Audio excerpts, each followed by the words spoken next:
the youth of today don't realize, or especially Africa, let me not even say the youth of today, the youth of Ghana and most parts of Africa don't realize how powerful the internet is. They don't make use of it.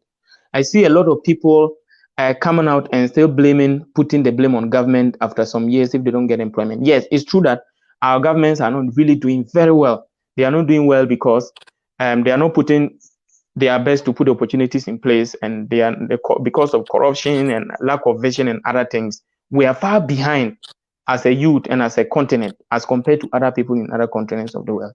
But we, the youth, you have the responsibility to change your life. Yeah, you have the responsibility to change our lives through the internet. And then how do we do that?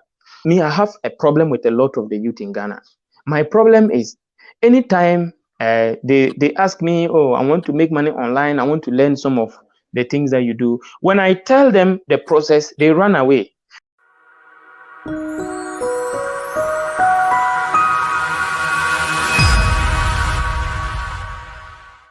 Good evening, good afternoon, lovely people, my followers all over the world. My name is Peter Bewa. I have the passion of helping my people back home in Africa, especially the youth, to navigate their dreams and their potentials as well. I believe that the only thing we can do to help our society is to empower them, empower the youth for them to realize their own potentials. So my page has been bringing a lot of people on board from different places, countries, Canada, US, America, and other countries, Germany, to come and share their story, to come and empower the youth, and also bring hope to the hopeless as well. So today I have Mr. Asana David, who happens to be a friend, and this man is full of knowledge and wisdom. Sometimes as youth as I am, I used to talk to him when I was in Ghana. Like, he tried to empower me, reading books, his mindset. He's an author. He has a lot of books. I think today he'll be talking about his books as well. And people who really interested in it can contact him and everything. So today, if you come to my live page, you share it to your friends. Then we try to broadcast all the pages and make the page great. So, Mr. Sana, good evening. How are you?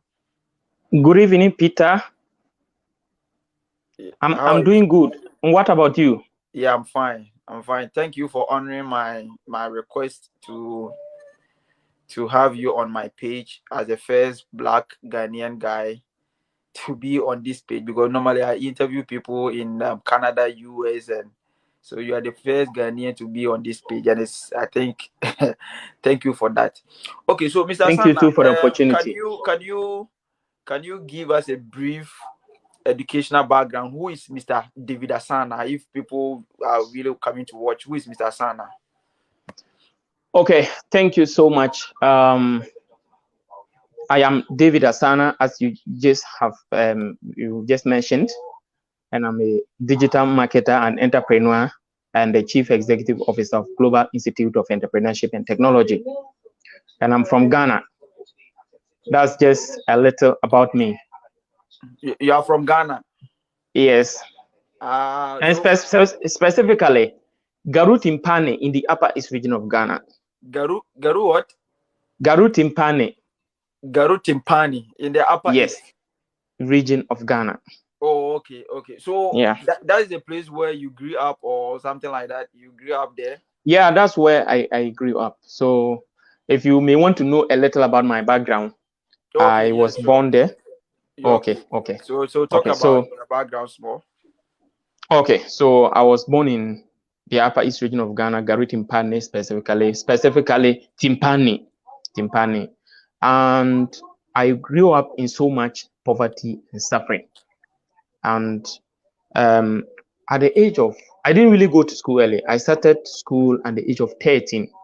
In fact, I went to day nursery at the age of 9, but there was bullying in that school because, those days, I'm on my way to school, they will attack me on the road and come together and beat me. Or sometimes we close, and when I'm going home, they will attack me and beat me. So I stopped going to school.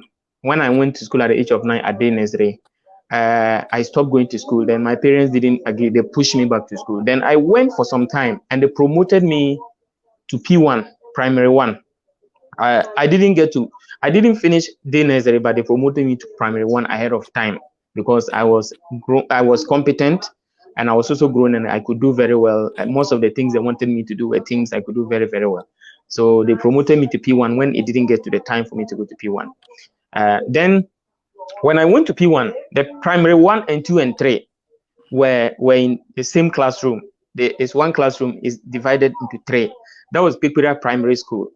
So they divided it into 3, P1, P2, and P3. So in those 3 classes, from the first day they kept me in P1. The second day I moved to where the P2 children were sitting, the primary 2 children. Then the next day I moved to primary 3 children. And that is where, so I moved from day nursery to primary 3 in 3 days, 3 successive days.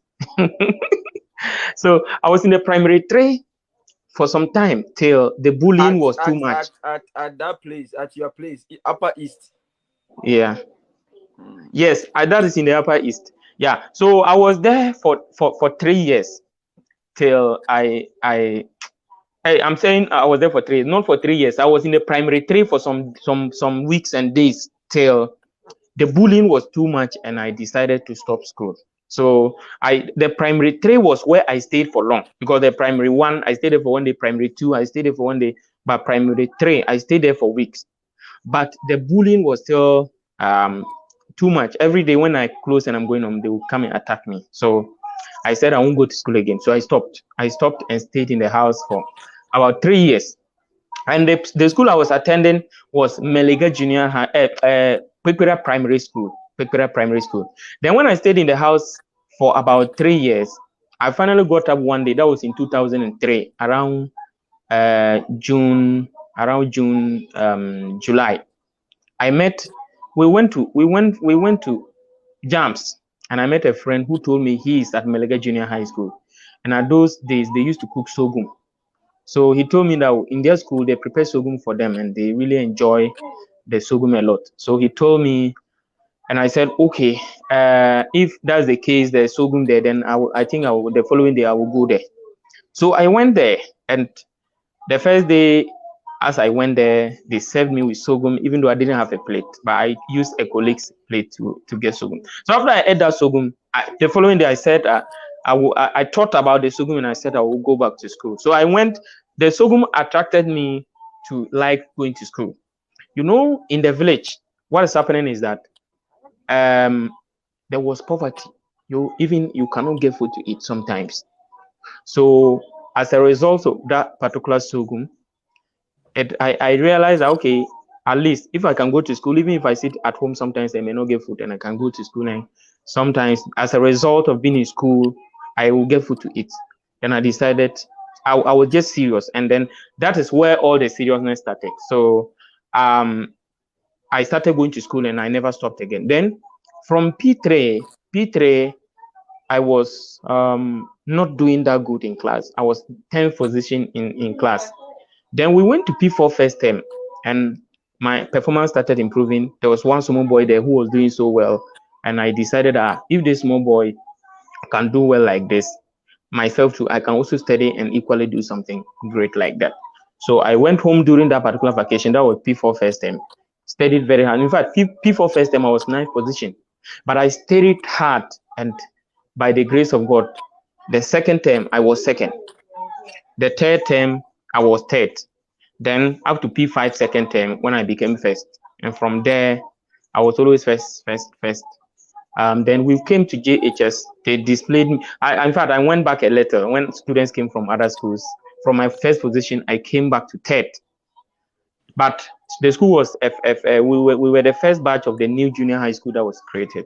So I was also elected the SP, and I was determined to make a history for my school. So I studied hard, and at the end of the day, I wrote BECE, did very well, had aggregate 12, and I was the best in the school at that time.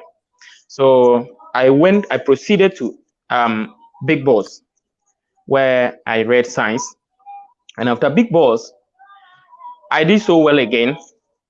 And in fact, I wrote NOVDEC in my 3rd year. We did we did 4 years, and we were the people who wrote with our juniors who did 3 years in 2013. So what happened is that when I wrote NOVDEC, I had 5 A1s, my intention initially, in those areas, you just, if you are performing well, you just, everyone thinks you should go and do medicine. So we're all thinking to go and study medicine. So in my SHS3, when I wrote, I had 5 A1s, and I was about to write my final exams, because the NOVDEC was in my 3rd year, or when I was not up to, when that was not my final exams. So when I applied for medicine, I think I applied for medicine in all the 3 schools. And I was doing, I also wrote my WASI, and I was now awaiting my WASI result, the school exams. So I was thinking that no matter what happens, because I was able to get 5 A's in my SHS3, my final exam in the SHS4, definitely I will pass far better, and I can get the remaining 3 A's that I need to do the medicine, or at least I can get 2 more A's to get 7 A1s. And yes, when I went and wrote the final exam, because that particular year was tough, because we wrote with our juniors, so it was like double, like two years group writing in 1 year. So things were so tough that, though the papers were within what we thought, we really wrote very well. And if they were to mark like the previous NOVDEC one, I could have gotten a 7 A1s or 8 A's. But still, I improved. I had 6 A1s, but I was not still able to make 2 A's. That is English and biology, which I had B3. So at the end of the day, I had already applied for the schools. So when the admission came, I didn't get my first choice, which was medicine, KNUST, UDS, and the University of Ghana. So University of Ghana gave me Bachelor of Science in Physics. KNUST gave me Business Administration. UDS gave me Biochemistry. So the Biochemistry was the closest to the medicine. So I said, okay, let me go to UDS and study Biochemistry and proceed to my medicine. So I went and did 4 years Bachelor of Science in Biochemistry. After completion of the Bachelor in Biochemistry, I realized that I actually still had the intention to go and do, maybe to go and read medicine. But along the way, I realized I didn't have passion for medicine. And the reason why I probably wanted to study medicine is because most of my science colleagues, the best step to take was to go and read medicine. And we all had that intention. But I sat down and studied myself and asked myself, what do I really want to do in life? What are my strengths? What do I think I can do well? Or where's my passion? And I realized that my passion was not to be a medical doctor. So that was when I started thinking of what I want to do in life. So I taught for about 3 years at Tema Secondary School. And then after I taught for some time, I decided that no, it was time to move on to do what I want to do. And along that time, I had even started my business adventures, which is I started a digital marketing, an entrepreneurship and digital marketing company, because I know Africa and Ghana, one of the biggest problems that we have is about job creation, entrepreneurship, unemployment. Yeah, so I decided to go into this entrepreneurship and then digital marketing. And I have been there. I was there for some time till I finally left my teaching job at Ghana Education Service. And then, as I speak to you now, I'm doing my own work. I'm into digital marketing, entrepreneurship, training, and I do consultancy online, and then all those things. I'm also into YouTubing. Those are just a few things about me. Okay. Thank you very much. I think I really like your story as well. Growing up from the village is not an easy task, especially if your mom and your dad doesn't have money. Because exactly. As you said, I was born and raised in the community or in a house. There were no light, so studying became a very problem for me. And but I always say that there's a reason why you were born in that community or that village. God has a purpose for your existence and everything. So thank you for your resilience and perseverance, because I know a lot of people, the Upper East, Upper West are being categorized as maybe poor people in Ghana probably. But if you're able to sail through to come to this far, giving an inspiration to other people to also emulate, that means, you have done well for yourself. I really appreciate, because you didn't give up. So if you have given up today, you won't be here for us to also learn from you. Okay, thank you so much. Basically, you were a teacher in Ghana. Why would you decide to stop to enter into business? Is there anything? Because at first you were saying you wanted to become a medical doctor, because in Ghana, if you are not becoming a medical doctor, people would think that you don't have the capacity, because the society has put something on certain jobs that these jobs should be like the society favorite or something like that. Why will you decide that? Not to even teach again, but to stop and own your own business. Why? Thank you so much. Okay, so as I started along the line, there was so much pressure on me to the extent that even sometimes my father was sick and I needed time to go to the north to be able to take care of him, for him to get well before I come back. Yeah. So all that along, I was not getting the chance to go and be able to do what I was supposed to do, like to go home and take care of my father and then all that. So I took a leave for some months to go and get my father back to good condition. And along the line, my salary was cut because I think there was a prolonged stay over the leave that I actually applied for. So by the time that I realized my salary was cut, I was no longer receiving payment from GES. And when I came back, the processes that I had to go through in order to get back into the government payroll was very stressful. And I also had my own side business that I was doing small.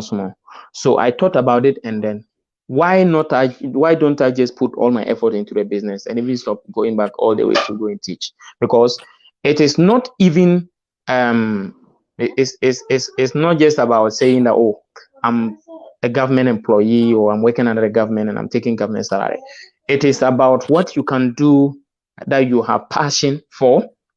You know you are doing your best, and you have that what do you call it? You have that feeling that you are fulfilling what you were brought on this earth to do. Those were the things that I was thinking about. So after I left the GS and started doing that, my business. In fact, I was already in it before. I was in it about 2 years, just that I was doing small as a side hustle. So when I left and fully invested my time into the business, I can see a very big improvement. And I can tell you that it is very rewarding, because this is something I am passionate about. This is something that is helping me to help businesses across the world, not just Ghana. Because after the teaching, the limit is to Ghana and to the classroom. But now what I do is global impact. I am able to help people, businesses, to be able to triumph across the world, from Ghana to the United States, to Canada, to India, to Bangladesh, to Pakistan, to Nigeria, and then all over. So I believe that what I am doing is what God really wanted me to do. And that is where my strength is. And that is where my passion is. And that is where I am able to give my best. It is the reason why I finally didn't go back to teach, but I rather focus on doing business. So now, Mr. Sana, you said something that really triggered me, and I think is very important for everybody watching us to also understand. Okay. One thing is that finding your purpose is very important. People can come abroad here, but if you don't have purpose, you still become a zero person. Very finding true. Your purpose and the true existence. When you listen to Dr. Moreau and those young people in the world, they try to say that a purpose is something that everybody must establish. Because if you're not able to find your purpose and your true existence, the identity of your own self, you become a slave on the farm of knowledge of people. It simply means that people will try to dictate for you because you don't know what you want. And it's very, very important for us. If you're a person watching me, finding your purpose should be, because some people are in training college, they don't know the reason why they are there. They are in university, they don't know the reason why they are there. And this has become a lot of problem to other people to also emulate. Okay. Very so true. Mr. Sana, give us the brief introduction about when you say digital marketing and those kind of stuff. Because when I was in Ghana, I was not passionate about it. There were some guys who were calling me, come and join KillNet, come and join this Max Internet. I was not having the passion to invest my money, because at the end of the day, people have perception that involving their money in this global networking and is waste of time. Because for me, I didn't do that. KillNet people were calling me, come bring 4,000 Ghana cedis in 2 weeks. We will give you 1,000 to yeah. Everybody want to, because I don't really understand. So can you just tell us why digital marketing is very important and why the youth should also put it, and what are some of the things they should move on because they are listening to us? Thank you. Okay. Thank you so much for that question. I will first talk about the internet, and I want to talk about the internet in general, and I will, as I go along the line, I will talk about digital marketing.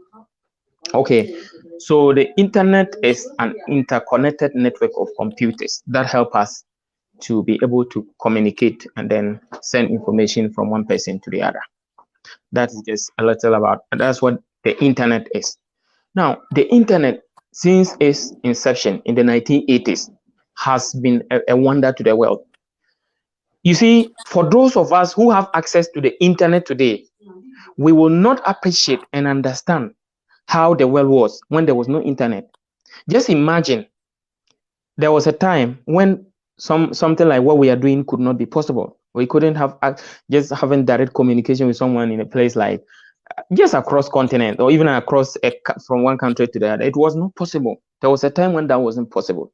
But today, by the power of technology, we can interact from anywhere across the world. We can call, we can chat, we can WhatsApp in in just a second. You can share information, and anyone else anywhere in the world who has access to internet can have it at the same time. It has brought about opportunities, equal opportunities for everyone. Because imagine there are certain opportunities in Canada, there in the US, that someone in Africa like me would never have had access to it. But by the power of technology, we can all have access to that. Some of the opportunities today, the internet it is helping us to sell. It is helping us do transactions online. I can receive payment from someone in Canada, from someone in the US, and all that. Without the internet, all these things would have not been possible. So we have to thank God that we happen to be in this generation, and these are some of the opportunities that we have. Unfortunately, the problem that I have, or what hurts me every day, is the fact that the youth of today don't realize, or especially Africa, let me not even say the youth of today, the youth of Ghana and most parts of Africa don't realize how powerful the internet is. They don't make use of it. I see a lot of people coming out and still putting the blame on government after some years if they don't get employment. Yes, it's true that our governments are not really doing very well. They are not doing well because they are not putting their best to put opportunities in place, and because of corruption and lack of vision and other things. We are far behind as a youth and as a continent as compared to other people in other continents of the world. But we, the youth, you have the responsibility to change your life. Yeah, you have the responsibility to change our lives through the internet. And then how do we do that? As I speak to you now, I sit in Ghana here. I have clients all over the world. I sell to people in the US. In fact, some of the months, I even get more people from US than Ghana, which is the country that I come from. So if I can get more people outside Ghana than the country that I am in, if I didn't take advantage of the internet, I couldn't have had that opportunity. So imagine sometimes I can get people, I think almost every week, I get people from US, from Canada, from India, from Bangladesh, from Nigeria, and the US, and Europe. It is the power of the internet. And then, so someone may ask, how exactly do you do that? And let me state that anyone, anywhere, can make any money on the internet. It doesn't matter. You see, when I see people saying that, oh, me, I don't know much about the internet, or I didn't study anything, I didn't study computer science in school, it sometimes irritates me, because it is true that you might not have had the opportunity to study anything relating to the computer in school, but you have the opportunity to change your life from today. Because as I speak to you, myself, I never learned anything about the computer in school. In fact, the first time I saw the computer, a desktop computer, was in 2009 when I completed JHS and I was going to print my BECA result. That was the first time I saw a computer. Until then, I have never seen a computer before. So you could imagine if I completed JHS before I saw a computer for the first time. And then when I went to the university, it was my third year that I struggled to buy a computer, because from level 100, level 200, I never had a computer. What am I trying to say? I'm trying to say that anyone can take notice, make use of the opportunity to learn online if he or she really wants to learn. Because the most important thing that you need in order to make money online is to what? To have a product or a service. And once you have a product or a service, or you can help people solve certain problems, you can help them reduce the time they use in doing certain things, you can teach them something, you can entertain them, you have value, you are providing value, and you can make money from that. Anytime you are providing value or you can help someone do something, you can make money from it. So if we come to making money online, they are broad. We have the active and the passive one. And then this is where I will now talk about the digital marketing. Now, when I talk about the active is the part that when you are working, the money is coming. But when you are not working, the money doesn't come. The money stops No, coming. I like that place. You said the active is when you are working, the money comes. When you stop, the money stops. The money also stops. That is the active part. Okay. Yes, that's the active part. Let's say and something like selling a physical product online. For example, you can do a Facebook advert where you sell products. People can buy. They can contact you or they can go to your website and say, they place an order. That one you have to deliver to them. And anytime you are not available to deliver or you cannot process the delivery for people to deliver it to them, then you cannot continue to make money unless you are an established business where without your presence the company can run itself. That one I will classify that. I will later put that one under the passive. So the active one is the part that when you are there, it is working. When you are not there, the money will stop coming. So we can talk about selling a physical product online. We can talk about freelance work. What is freelance work? Freelance work is there are a lot of websites online that you can go there, put your service there, and people who are interested in your service, they can contact you, and then you offer the service, then they pay you money through their system. So one popular example of a freelance is Fiverr. On Fiverr, what do?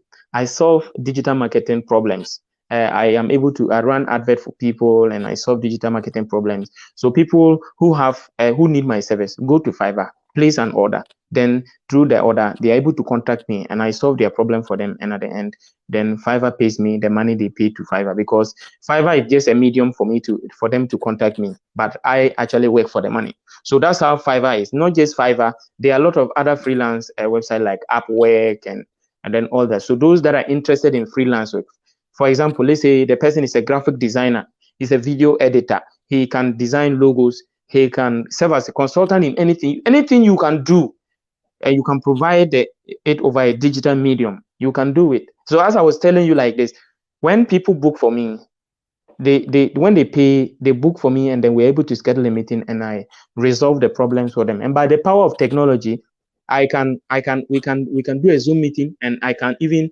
someone can share the screen and I'm working on their screen, their phone, their account for them. I am able to click on the person's computer and then click resolve everything that they have. So those are the things that I do. And one important thing is I have been able to build a niche where the whole world, there are certain problems that except me, no one can solve it. You said so people, no. You said what? You have I have built that the whole world. Do you mean Ghana or Accra or only Upper East? It's the whole world. Because let me tell you, if someone in USA has a problem and can get someone in the US who can solve the problem, honestly, do you think that person will contact a Ghanaian or someone from Ghana to help him or her to do it? Think about it. They will rather contact someone that they can understand each other better, because even if not for anything at all, the difference in tonation, they may find it difficult to understand, though I try to speak clearly for them to understand. But that one alone is something that can prevent them from contacting. But the thing is, they sometimes search online and throughout the whole world or throughout the internet, they don't get someone who has the solution to their problem. So they have no option than to contact me from Ghana. And when they contact me, they pay for my service and I'm able to solve them. So freelance work, selling a physical product, doing online survey, and then trading forex and other things, teaching online, consulting. All those are examples of these active income streams that you can have online. So if you teach, if the person, if you get clients and you teach them, you get your money. Anytime you don't teach, you don't get that money. Yeah, I think for the teaching, even in Canada here, US, what people have been doing is true for teaching, because it doesn't matter where you are. You just go there, you upload your document, and they will just have a small interview. You just submit things, and then if you want to teach, you teach them. They have clients.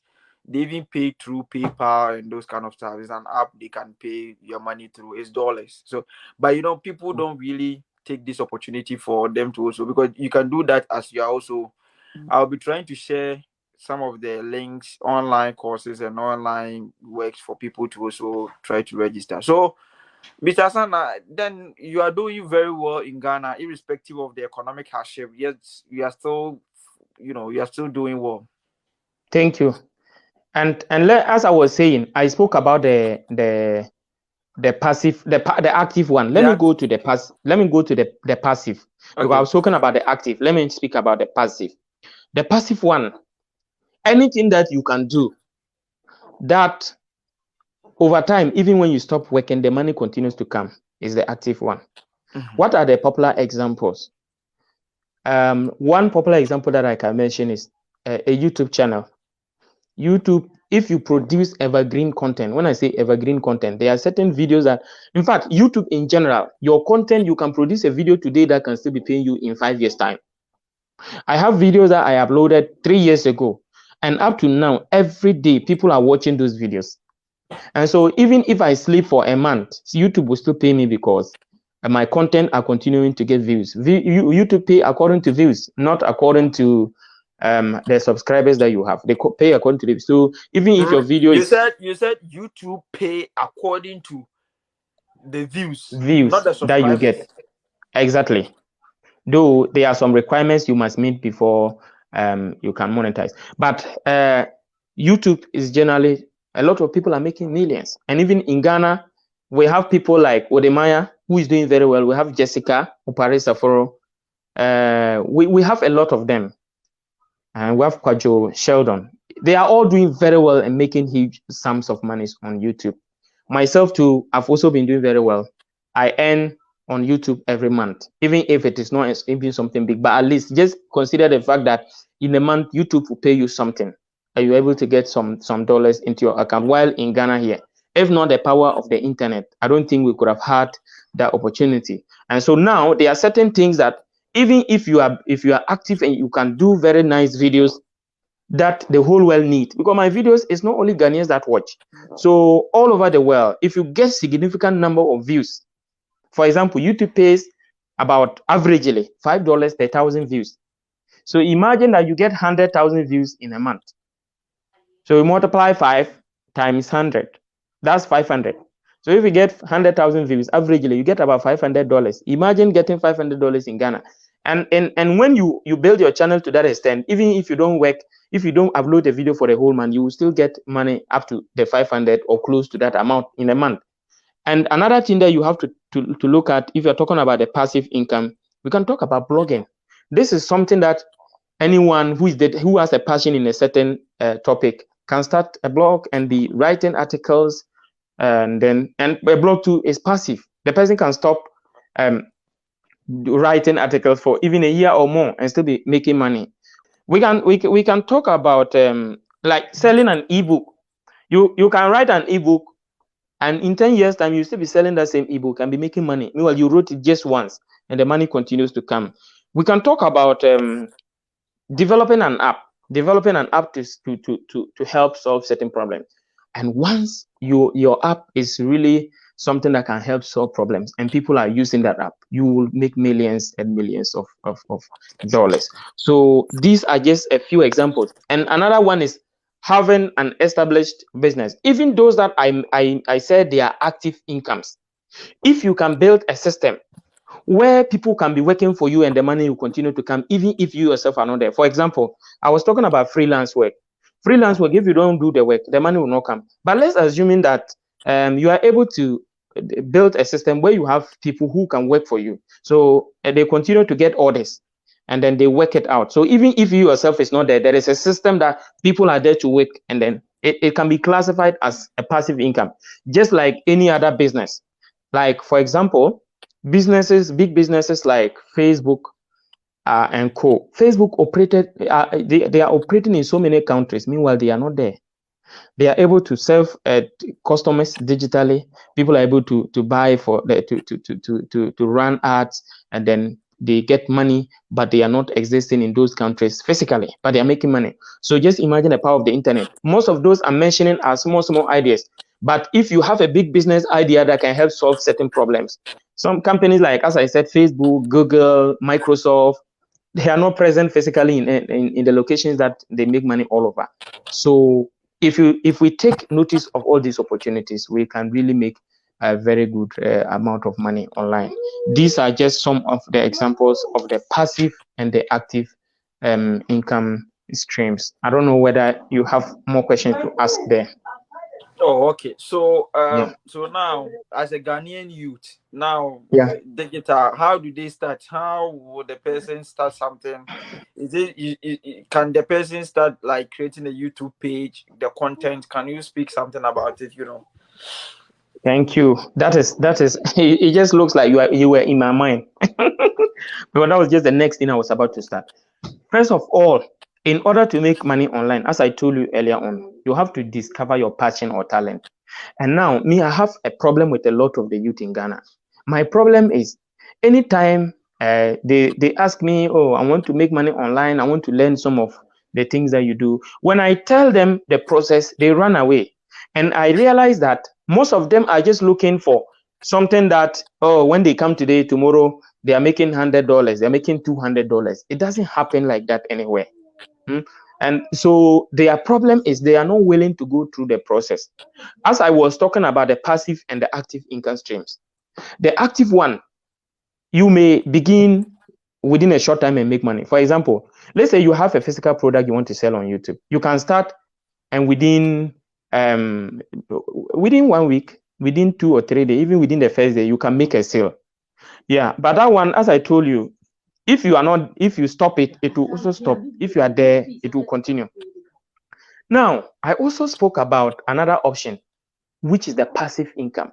The passive income, which is the one that when you stop working, the money will be coming. But that one too, you can start it for a long time, and you will not be making any money. For example, a YouTube channel, you are required to make 4,000 hours in 1 year and make 1,000 subscribers in 1 year before you can monetize. A lot of people, it will take them 3 years and they don't even get that requirement. And it depends on the concentration. So what I want to say is that the concentration, the seriousness, the commitment you must put to it. If you think that, or if anyone is thinking that they can just start it and within a short time they'll make money, it is not going to happen. If they want to make any real income, they really have to be active online, of significant effort before they can make good money. So I'm just going to give you an outline, or those that are watching me and they want to learn how to make money online. I'm going to give an outline of some of the things they need to go through. So I think when we were using the hands-free, it was quite good. I think I could hear your voice very well than this one. Okay. Then let me put back. Can you hear me? Yeah. Okay.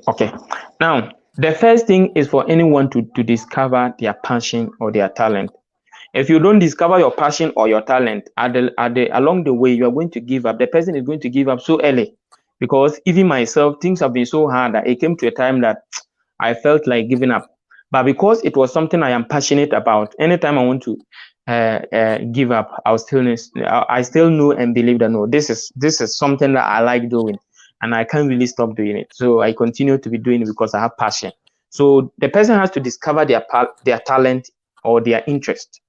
And a lot of people will tell me that, oh, for me, I don't have any specific talent. It is true that some people like footballers and maybe athletes and others, some of their talent, we describe it as natural talent.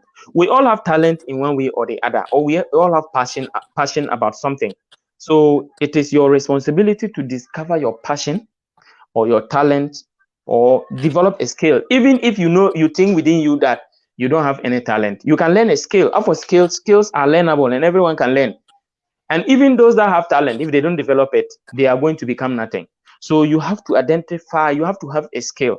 And another problem with the youth is they are not ready to learn. Almost all the information that we need to succeed in this world is available for free. You go on YouTube and almost everything that you want is there. But the problem is they are not willing to learn.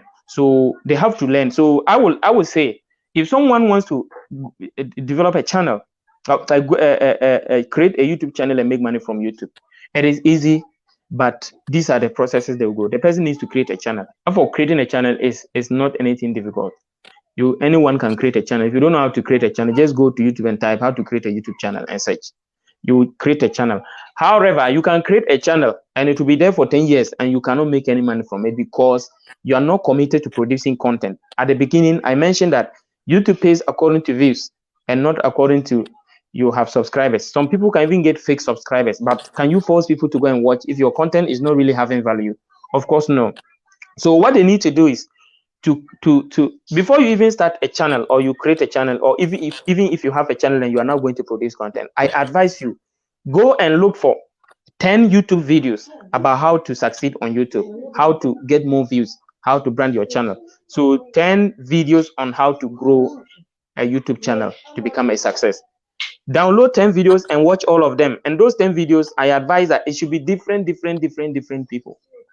Read at least 10 articles online about how to produce content on YouTube.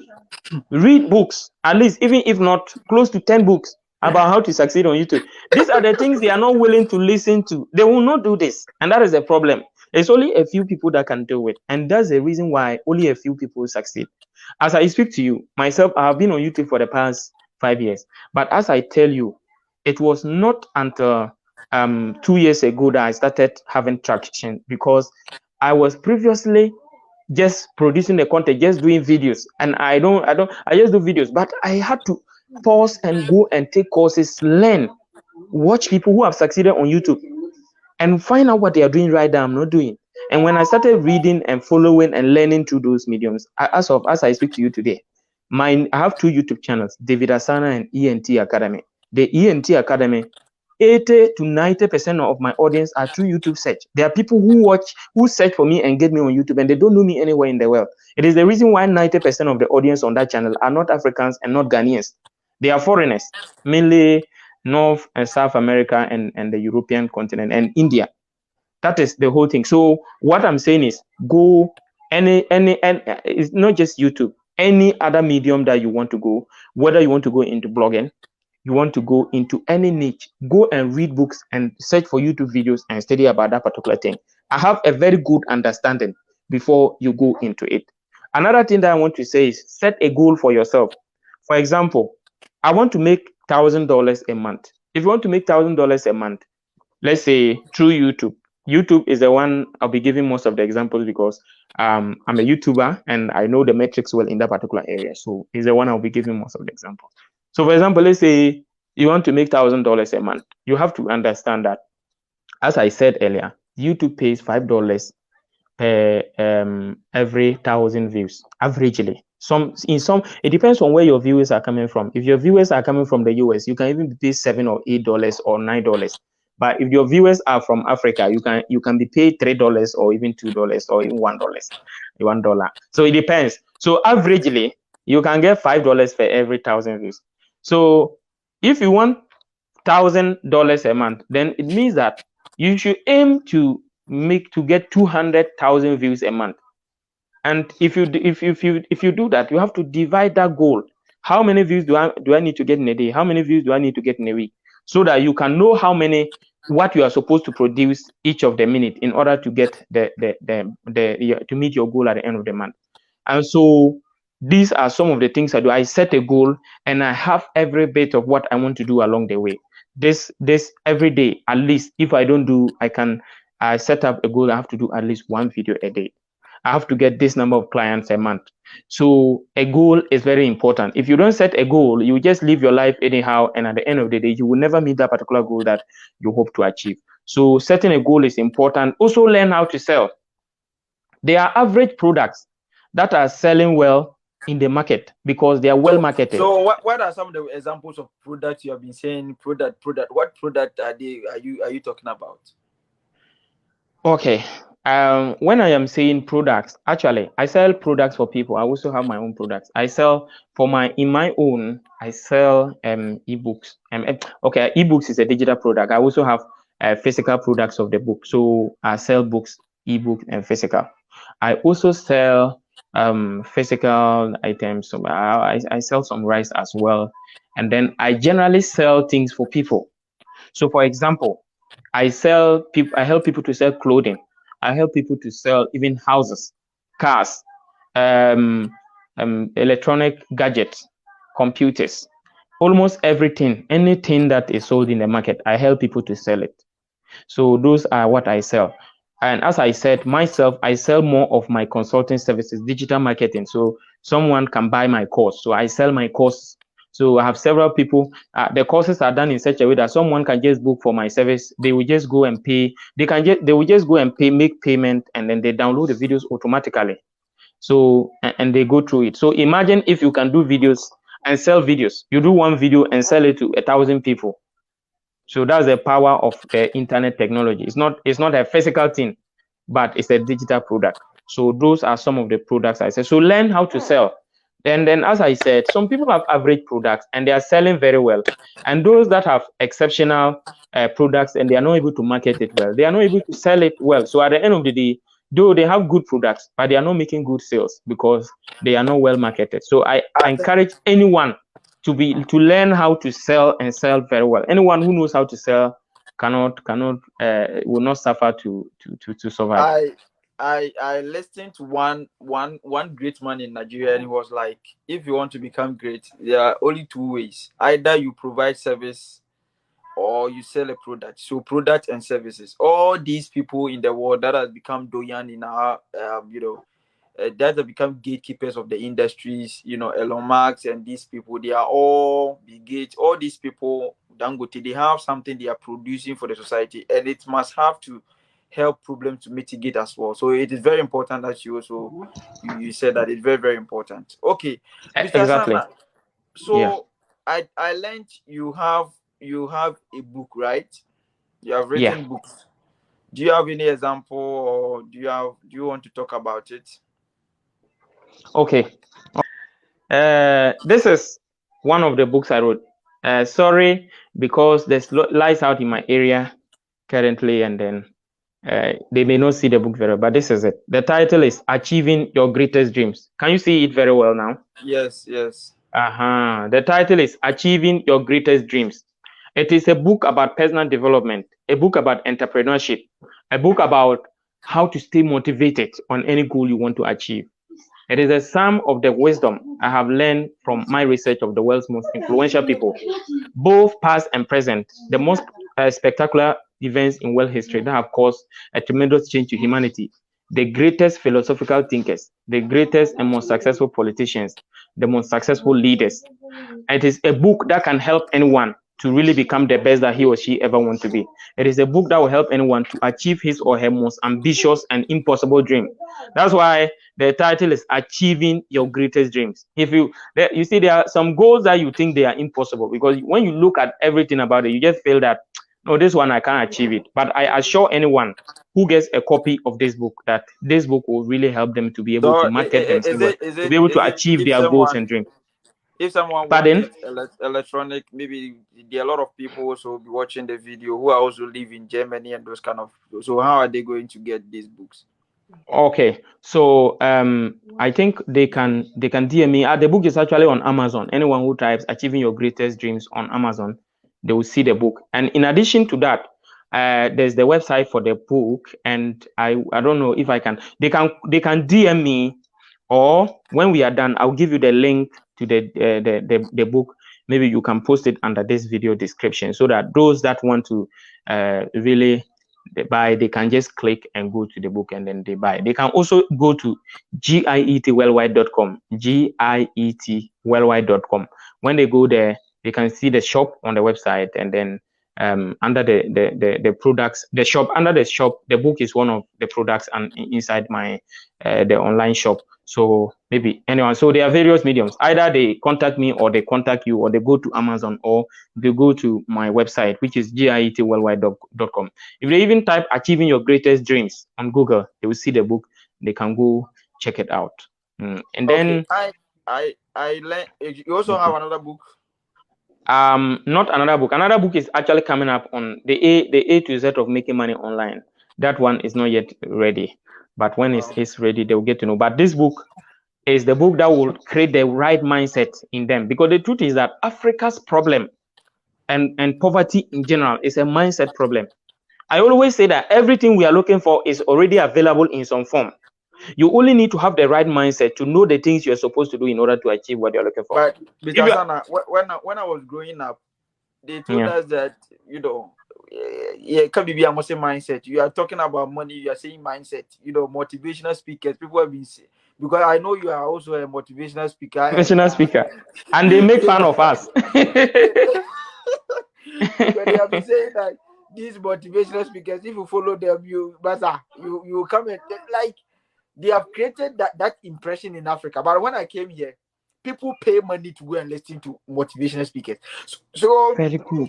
Can you clarify the true definition about why Africans are not, you know, when they see that you're a motivational speaker, you become like a person they want to, they want to.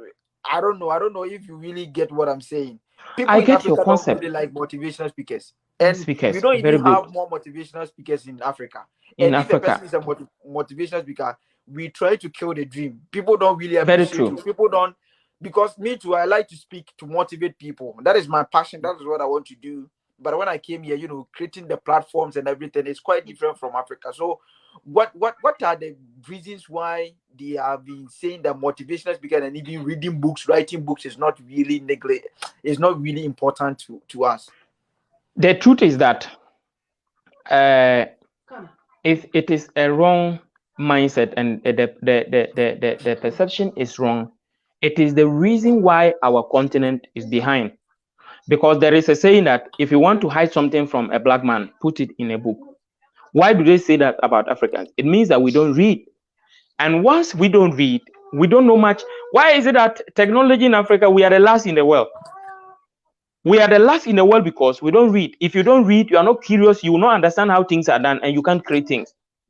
So the journey to entrepreneurship, to innovation, to really creating great things, they are found in books, and you have to read. Will you imagine that my book on Amazon, the people who have read that book and have rated it 5 stars are international sellers from the United States. I have 5-star ratings from the US on Amazon, and even my services on Seller, they are from the US. Think about it. If not because they have passion for knowledge and wisdom and they really want to learn, how will someone in Ghana or Africa write a book and people from the US will find meaning in that book, read it, and even give it a 5-star rating? So the problem with Africans is that they look down at motivational speakers and they don't actually understand that for you to succeed, for you to dominate the world, you need the right mindset. Why is America the most powerful country on earth? Because the citizens are fearless. They are ready to read. They are ready to think. They are more advanced. So at the end of the day, they have far more information than the average person in any other continent. So motivational speaking, I tell you that anyone should tell me any successful person anywhere in the world who is not motivated to do what they have done. Do you think that if you are not motivated, you can go? It is difficult to go through what you have to go through to get to where you are. Even Elon Musk, look at where he is as of today, but he still reads about a book every week. Mark Zuckerberg reads 1 book every week. Bill Gates reads 1 book every week. Even some of them said that in some of the weeks they read 2 books. In Africa, look at Aliko Dangote and co. Even come to Ghana, look at the most successful people. Look, let me give you an example. Even if you come to ministry, why is it that people like Mensa Otabil, he actually didn't go through the traditional route of going to university to study theology and come, but he is one of the most influential pastors. In fact, 2015, Mensa Otabil was voted the most influential Ghanaian. The one who has not gone to university, the one who only has an O-level certificate, has gone on to be one of the most successful, has gone on to build a university that is one of the best private universities in Ghana, who has not gone to the university. Why is it so? He reads. Look at people like David Oyedepo in Nigeria. Those are even in the ministry. Yeah, and I can even add Isura Naba. Let's come to business. Have you realized that the most successful business people, probably most of them didn't go and study business at school? Look at Elon Musk, someone who is into rocket science and then building rockets today and manufacturing cars. But what he didn't learn anything like rocket science in school. He didn't learn anything relating to even computer science, but he's able to develop things on his own, creating paper. Most of the things he did are things he learned on his own. We can even talk about Bill Gates. Do we know that Bill Gates, he was a pre-law student at Harvard. He didn't learn computer science. It was law he was doing, but the computer is something he learned on his own, even at home. He has to abandon the law and go and do what he had passion for. We can talk about even the current UN Secretary General. The man didn't study diplomacy and international affairs. If we look at people who study diplomacy, there are millions of people. But how can someone who did not study diplomacy come to be the world's biggest diplomat or the chief diplomat of the world? It was because along the way, he found passion in diplomacy and started reading things about diplomacy and advocating in things relating to that sector. So what I want to say is, anyone who wants to succeed in anything, anywhere, has to have the right mindset. And how do they get the right mindset? By reading. As I told you, all the things I'm doing today, how can I be doing things relating to the IT and the tech industry when I didn't learn any computer science course at school? I didn't read any marketing course, but I'm doing a lot of marketing today, helping businesses, even helping some university professors come to me, sit down and learn my digital marketing. And then I've even taught MBA students. Meanwhile, I have not really gone to I don't even have a master's. I'm not saying these things to exaggerate or to boast about my capabilities. But what I'm just trying to say is to let people know the power of reading and having the right mindset. If you read, if you have the knowledge, if you are capable of doing something, people will look for you.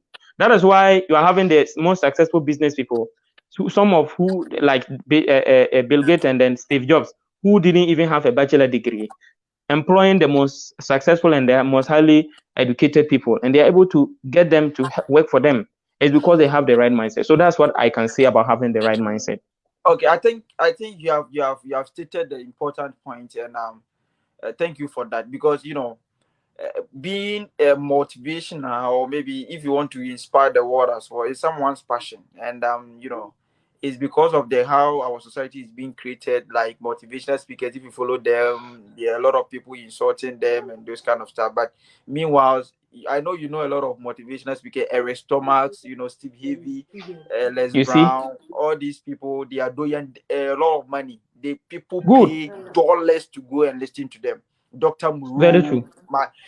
These people, KN Jacobs, these people are doing people in America, Canada here. They are doing exploits. But when we move to Africa and Ghana per se, where I'm coming from, you find it difficult. People have not been cherishing motivation because they try to kill the dream. Because being a motivational speaker is also a passion. It's also someone's dream. Like they want to know. If you don't know, you don't know. Because they even have school here that they teaches people kids to become motivational speakers. If you see them, they will be in basketball. They are not wearing anything. They will be speaking, and you see that this is just important, and then it's very key. Okay, Mr. Sanders, exactly. Can you brief if people want to contact you in terms of your business and everything? Can you use 3 minutes to talk about your business so that people will know? You have talked about your books, so let's see the business. Okay. Where is it and what you do? If someone want to contact you, if someone want to join, what are some of the things? Do you get registration? What are some of the things you should go through? Thank you so much. I actually have several courses. One of the courses that I have is digital marketing, Facebook and Instagram. I also have Google Ads. I do Google Ads as well. So Facebook and Instagram, I have the Google Ads. I have YouTube monetization. So the content monetization is there. I have the content monetization for YouTube and that one for Facebook and Instagram. That is how to produce content and make money from that content.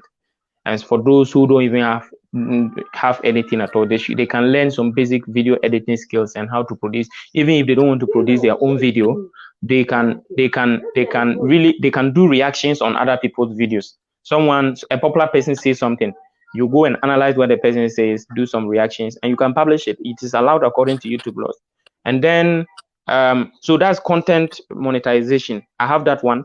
I have the digital marketing. The digital marketing is the part that you can sell your product or your service digitally.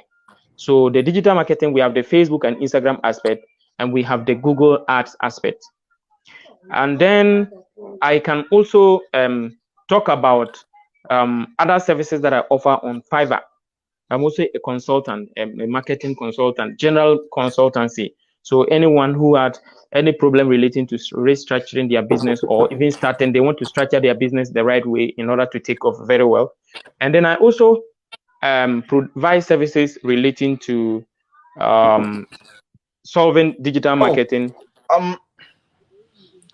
Solving advertising restrictions. For example, there are people that they disable their Facebook account, their Instagram account, their Google account, because there are laws. If you don't, those who don't follow the laws, they disable their accounts. So what I do is that I solve those problems for them. As I was telling you, those are some of the popular top-notch that I solve for people in the US and Canada and India as well. So they disable their account, they contact me, I resolve the problem for them. So those are some of the things. And then I also write business plans and proposals. Someone may want to start a certain business, he has the money, but even how to go about it, he doesn't have a plan. I write business plans for them. Then someone may also want a business plan to go and look for funding. I write those business plans for people as well, those who want to go and look for funding and all those things. So these are just some few of the things that I do. So those who want to contact me, they can type David Asana. They will see my Facebook page and my Facebook account. They can follow to contact me. And then I'll also they can also go to my website, gietworldwide.com. If you go to gietworldwide.com, if you search all the products and everything about my company and all that, we are there. My company is the Global Institute of Entrepreneurship and Technology, where I'm the CEO and the founder.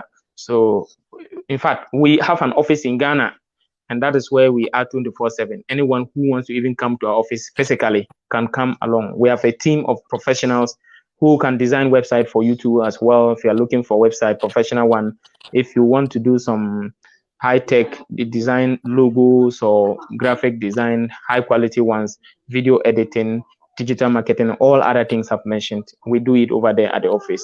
And they can find us as well online. Also on Instagram and then Fiverr, David Asana, you see me there, and they can follow those mediums to contact me. So what will be your number or maybe your email? Are you the number? Yeah, okay. We share your number. Okay. Those who want to contact me, my number is 0248 274107. Again, 0248 274107. Okay. Yeah, that's my number. Those who want to contact me, they can WhatsApp me. Or if you WhatsApp me and you tell me this is who you are and all that, if I'm less busy, I will let you call me and we talk. So that is it. If they can also DM me on the pages as well. Facebook, so your Facebook pages, yes. David Asana. And yes. Thank you for this program. I believe that people have really learned. I asked you about your background, your educational background and everything. And I thank God that you're able to say through as a guy coming from Upper East, doing marvelous thing. And what I want to also tell you is that don't give up. You know, the world also need you more because not only Ghana, I want you to see you in big platforms, shaping and guiding, empowering the youth of Africa. So I believe that so motivational speakers also need motivational speakers as well. So we motivate ourselves to also do a lot of things. So I want to also see you in the next 10 years, 5 years to come. It won't be like this. It will be another story that we'll be sharing. Thank you very much for honoring me. My name is Peter Bewa. Today, Mr. Asana, David, who happened to be a digital networker here today, he has shared his story and also how you can make money through the internet. You share the page, it will be live on my YouTube page as well. So thank you very much. You subscribe to my YouTube page, and his YouTube page is David Asana. You can go there and also subscribe to his page as well. Thank you very much for the support and everything. Thank you. I really appreciate everything, and God bless you. May we all be great. See you next time, Mr. Asana. Thank you so much. I wish you well in your global thing. Thank you very much. Bye-bye. Okay, bye.